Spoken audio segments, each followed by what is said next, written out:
ഹിന്ദുമതത്തിലെ 9ാമത്തെ മഹാപുരാണമാണ് ഭവിഷ്യപുരാണം. ഇതിൽ ഭാവി സംഭവങ്ങൾക്കായുള്ള പ്രവചനങ്ങൾ, സാമാന്യ വിഷയങ്ങൾ, ധാർമ്മിക കാര്യങ്ങൾ, ആചാര അനുഷ്ഠാനങ്ങൾ എന്നിവ ഉൾപ്പെടുന്നു. വിശ്വത്തിൻ്റെ ഭാവി ഘട്ടങ്ങൾ, വിവിധ ദേവന്മാരുടെ വരവ്, മഹാപ്രളയം, കൃത, ത്രേത, ദ്വാപര, കലിയുഗ എന്നിവയുടെ വിശദമായ പ്രതിപാദനം എന്നിവ കാണാം. ഇതിലെ കഥകളും ഉപകഥകളും ഉപദേശങ്ങളും ആധ്യാത്മികവും ജീവിതത്തിലെ മഹത്തായ സത്യങ്ങളും ഉൾക്കൊള്ളുന്നതാണ്. ഇത് സമ്പന്നമായ ഒരു കഥാവിസ്മയമാണ്. ഇതിൽ ശകുന്തളയുടെ കഥ പ്രധാനമാണ്. പ്രണയം, വിധിയുടെ കളികൾ, ദൈവിക ഇടപെടലുകൾ എന്നിവ കാണാം. വിശ്വവംശത്തിൻ്റെ കഥ, കൃതവീര്യ അർജുനൻ്റെയും പരശുരാമൻ്റെയും കഥ തുടങ്ങിയവയും കാണാം. കലിയുഗത്തിൻ്റെ ഉദയത്തെക്കുറിച്ച് പ്രവചിക്കുന്നുണ്ട്. ഈ യുഗത്തിൽ മനുഷ്യരുടെ ജീവിതത്തിൽ ഉണ്ടായേക്കാവുന്ന നന്മതിന്മകളെക്കുറിച്ച്, സമൂഹത്തിലെ ധാർമ്മികതയുടെ കുറവും വളർച്ചയും, അധർമ്മത്തിൻ്റെ ഉയർച്ച, മതത്തിൻ്റെ ഘടനകളുടെ തളർച്ച എന്നിവയെയും വിശദീകരിക്കുന്നു.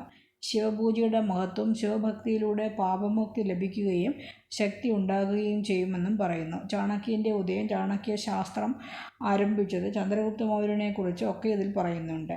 ഭാവി രാജാക്കന്മാരെക്കുറിച്ച് പറയുന്നതോടൊപ്പം ഗുപ്ത സാമ്രാജ്യം, ഹർഷവർദ്ധനൻ, രജപുത്രന്മാർ എന്നിവരെക്കുറിച്ച് വിശദമായി പ്രതിപാദിക്കുന്നുണ്ട്. ശാലിവാഹന രാജാവിനെക്കുറിച്ച് ഭവിഷ്യപുരാണത്തിൽ പരാമർശിക്കുന്നു.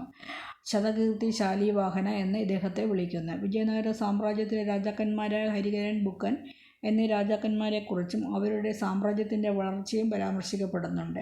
പ്രാചീന ഭാരതത്തിൽ സമാധാനവും വികസനവും കൊണ്ടുവന്ന ഹർഷവർദ്ധനൻ, ഗുപ്തരാജാക്കന്മാർ എന്നിവരെയും പരാമർശിക്കുന്നു. ഭാരതത്തിലെ സുവർണയുഗം ആയിരുന്നല്ലോ ഗുപ്തരാജവംശകാലം. മുഗൾ സാമ്രാജ്യം, ബാബർ മുതൽ ഔറംഗസേബ് വരെയുള്ള മുഗൾ ഭരണാധികാരികളെക്കുറിച്ചും ഭവിഷ്യമഹാപുരാണത്തിൽ പറയുന്നുണ്ട്. ബുദ്ധൻ്റെ വരവ്, അദ്ദേഹത്തിൻ്റെ രാജകുമാര നിർണയം, സിദ്ധാർത്ഥൻ ബുദ്ധനായത് തുടങ്ങിയവയും ഭവിഷ്യ മഹാപുരാണത്തിൽ പറയുന്നുണ്ട്.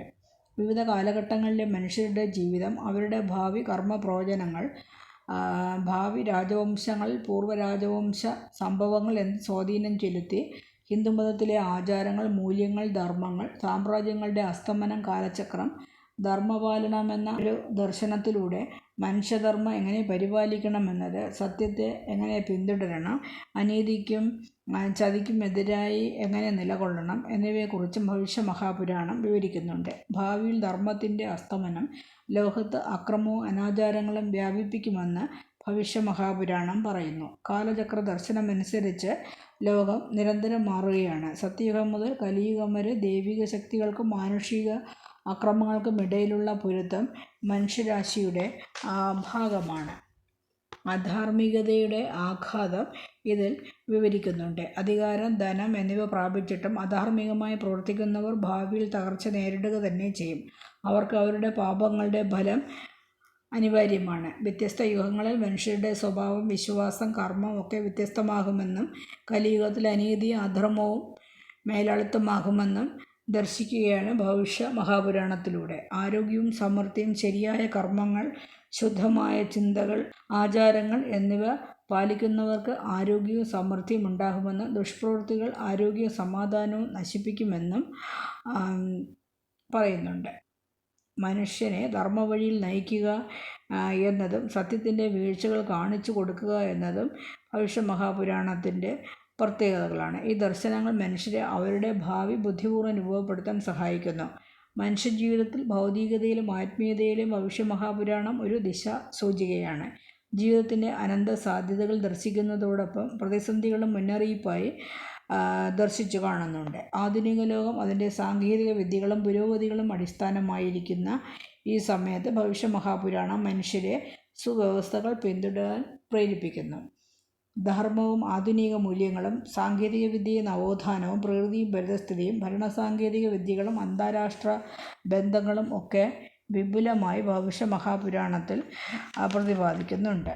അനേകം രാജ്യങ്ങൾ തമ്മിലുള്ള ബന്ധങ്ങളുടെ നേർക്കാഴ്ചയും, ഭാവിയിലെ രാഷ്ട്രീയ കാഴ്ചപ്പാടുകൾ, ചേരിതിരിവുകൾ, സംഘർഷങ്ങൾ, സമാധാനമില്ലായ്മ എല്ലാം ഭവിഷ്യമഹാപുരാണത്തിൽ പ്രാചീനകാലത്ത് ദർശനവിധേയമായിരിക്കുന്നു.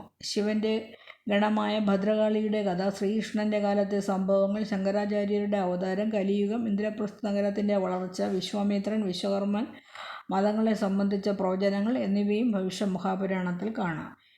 സാമൂഹിക സമാധാനത്തിനും മനുഷ്യത്വത്തിനും ആവശ്യമായ വഴികൾ ഭവിഷ്യമഹാപുരാണത്തിൽ കാട്ടിത്തരുന്നു. ഭാവിയിലുണ്ടാകുന്ന ഭരണശൈലി, അധികാരപരമായ സംഘർഷങ്ങൾ, രാഷ്ട്രീയ മാറ്റങ്ങൾ എന്നിവ ഇതിൽ പ്രവചിക്കുന്നു. കലിയുഗം ദുഷ്പ്രവൃത്തികളുടെയും പാപങ്ങളുടെ കാലമായി വിവേചിക്കപ്പെടുന്നു. കലിയുഗത്തിലെ ധർമ്മത്തിൻ്റെ ക്ഷയം, സ്വാർത്ഥതയുടെ വളർച്ച, ആത്മീയതയുടെ കുറവ്, ധനത്തോടുള്ള മഹാമോഹം, പരിവർജിത ധർമ്മം, കലിയുഗത്തിൽ ആയുസ് കുറവായിരിക്കുമെന്നത്, പ്രകൃതിയുടെ നാശം, പ്രകൃതിയുടെ മലിനീകരണം എന്നിവയും ഭവിഷ്യ മഹാപുരാണത്തിൽ വിശദീകരിക്കുന്നുണ്ട്. മനുഷ്യൻ്റെ പ്രവൃത്തികൾ പ്രകൃതിയെ ദോഷകരമായി ബാധിച്ച് ഭൂമിയെ ക്ഷയിപ്പിക്കും.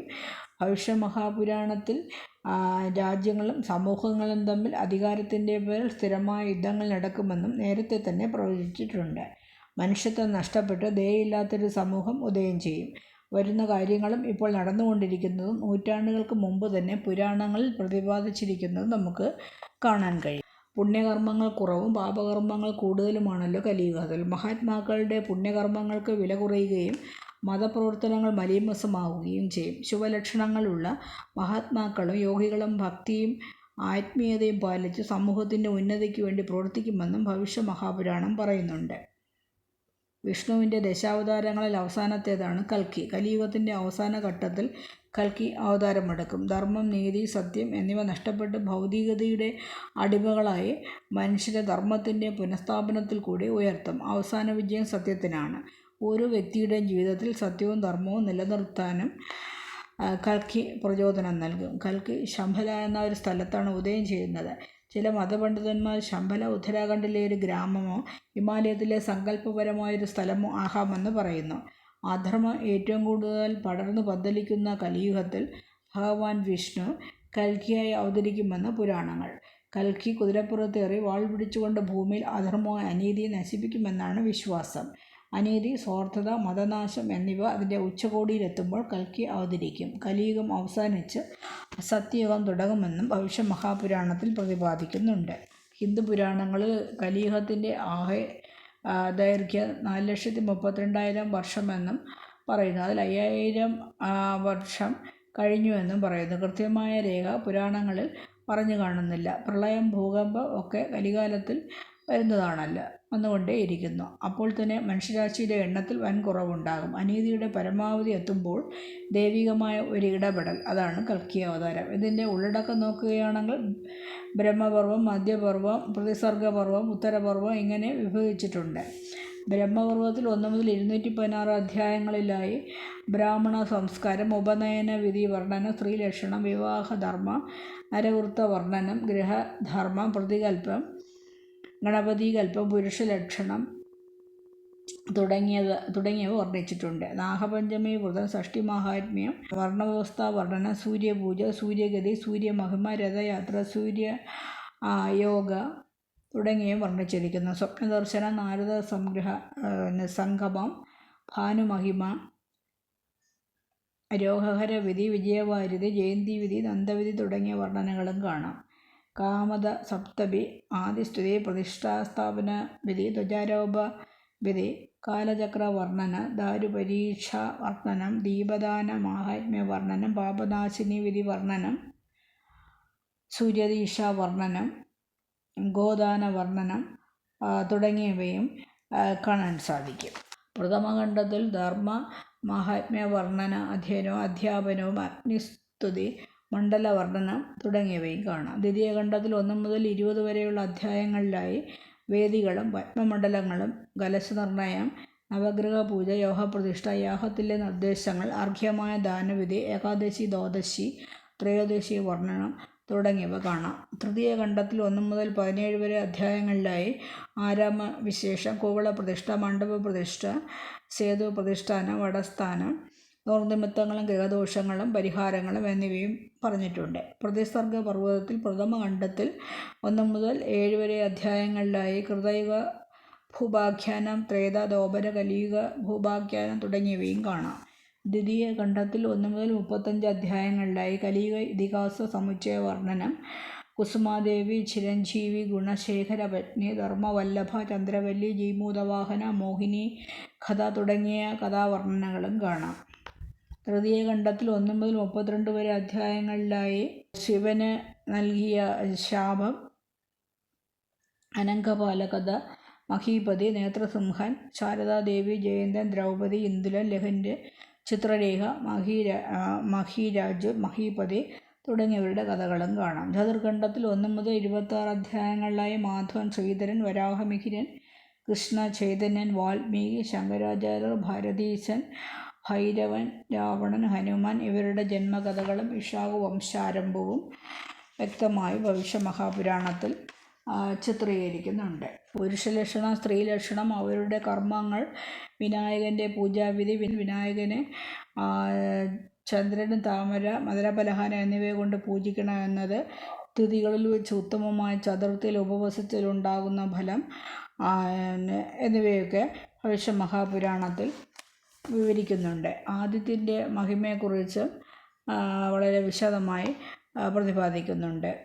ദേവാലയത്തിൽ കൊടിമരം സ്ഥാപിക്കുന്നതിൻ്റെ പ്രാധാന്യം, അതിൻ്റെ അളവും ഓരോ മന്ദിരത്തിൻ്റെ തരവുമൊക്കെ വർണ്ണിക്കുന്നു.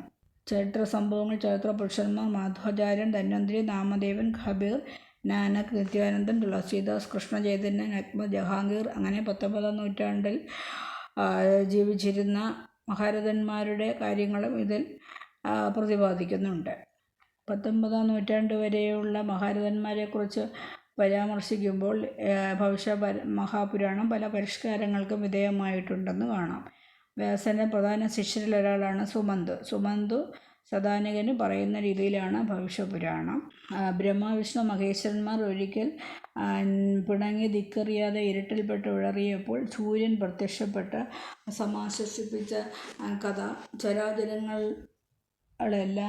ശോഭിക്കുന്നത് സൂര്യനെ കൊണ്ട് മാത്രമാണെന്നും ക്ഷണവും മുഹൂർത്തവും ദിവസവും രാത്രിയും പക്ഷങ്ങളും മാസങ്ങളും കൊല്ലങ്ങളും ഋതുക്കളും യുഗങ്ങളും കാലവും അഗ്നിയും എല്ലാം പരമമായ ശക്തിയായ സൂര്യൻ്റെ സാമീപ്യത്താലാണെന്നും ഭവിഷ്യമഹാപുരാണത്തിൽ പറയുന്നുണ്ട്. എല്ലാ യാഗങ്ങളുടെയും തപസ്സിൻ്റെയും തീർത്ഥസ്ഥലങ്ങളുടെയും ദേവന്മാരുടെയും പ്രസാദം കൊണ്ട് എന്ത് ഫലമുണ്ടോ അതിൻ്റെ കോടി ഗുണിത ഫലങ്ങളാണ് സൂര്യപ്രതിഷ്ഠാപനം കൊണ്ട് മനുഷ്യന് ലഭിക്കുന്നതെന്നും ഭവിഷ്യമഹാപുരാണം വ്യക്തമാക്കുന്നുണ്ട്. ഇത് ഇവിടെ നിർത്തട്ടെ.